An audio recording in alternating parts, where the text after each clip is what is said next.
এক গ্রামে এক চাষি ও তার বউ বাস করত। চাষি সারাদিন মাঠে চাষ করত। এভাবে তারা সুখে বসবাস করত। এক বছর বৃষ্টি হলো না। তা দেখে চিন্তায় পড়ল চাষি ও চাষির বউ। হ্যাঁ গো, এবছর তো বৃষ্টি হলো না, আর আমরা খাবো কি? বাড়িতে চাল ডাল সবই যে শেষের পথে। চাষি বলল, তাই তো, কি করে যে দুজনের পেট চালাবো বউ? বউ বলল, হ্যাঁ গো, জঙ্গল থেকে কাঠ কেটে সে কাঠ বেচে সংসার চালানো যায় না? তাই করবো তবে। পরের দিন সকালে চাষি জঙ্গলে গেল কাঠ কাটার জন্য।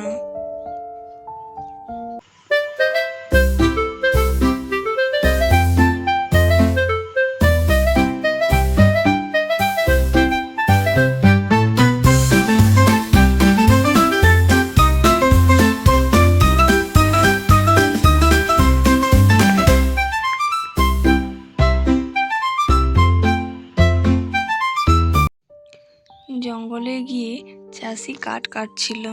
সেই সময় সেখানে একটি পাখি এলো। পাখিটি বলল, তুমি গাছ কেটো না, আমার ছানা পোনাদের বাসা আছে গাছের উপরে, আমার ছানা পোনারা তাহলে থাকবে কোথায়? তখন চাষি বলল, আমি নিরুপায়, এবছর তো বৃষ্টি হয়নি, ঘরে এক দানাও চাল ডাল নেই। বউ বলেছে কাঠ কেটে বিক্রি করে সংসার চালাতে। ঠিক আছে, তবে আমি যাই। বউকে বলি, এভাবে সংসার চলবে না। এই বলে চাষি সেখান থেকে যেতে লাগলো।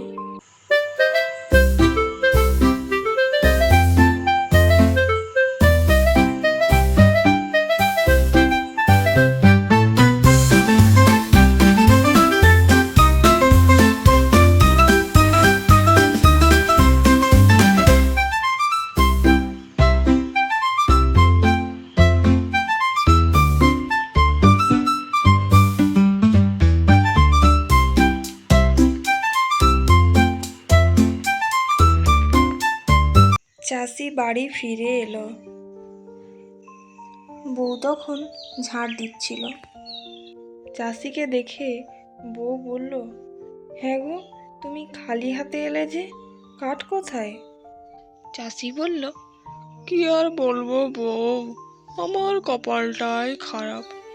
গেলাম কাঠ কাটতে, ভাবলাম কাঠ বেচে সংসার চালাবো, কিন্তু কপালটাই খারাপ আমার। সেখানে এক পাখি বলে, গাছ কেটো না, সেখানে নাকি তার ছানাপোনাদের বাসা। কি করব, তাই অগত্যা বাড়ি ফিরে এলাম বউ। বউ বলল, তাই তো, পাখিরা এবার থাকবে কোথায় বলো তো, গাছ কেটে দিলে? তুমি ঠিকই করেছো, কিন্তু এবার আমাদের সংসার এবার চলবে কিভাবে? কি হবে বলো তো এবছর? দেখি, কিছু তো একটা করতেই হবে বউ, নইলে আমাদের সংসার চলবে কিভাবে বলো? এদিকে চাষি বাড়ি ফিরে যাওয়ায় পাখিটি ভাবল, চাষি তো খুবই দয়ালু, তার বাচ্চাদের কথা ভেবে কাঠ না কেটে বাড়ি ফিরে গেল।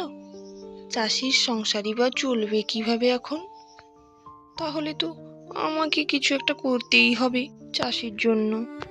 এই ভেবে পাখিটি তাদের গড়ের কাছে গেল। পাখিটি তাদের গড়ের কাছে গিয়ে সমস্ত কিছু খুলে বলল এবং চাষির জন্য প্রার্থনা করল যাতে বৃষ্টি হয় এবং চাষি চাষ করতে পারে ও সংসার চালাতে পারে। গড বলল, তথাস্তু। ঝমঝমিয়ে বৃষ্টি শুরু হলো। তা দেখে চাষির বউ বলল, এই তো দেখো দেখো, বৃষ্টি শুরু হয়েছে, আর কোনো দুঃখ থাকবে না, এই তো এবার চাষ হবে। তারপর চাষি ও তার বউ আনন্দে চাষ করতে থাকলো।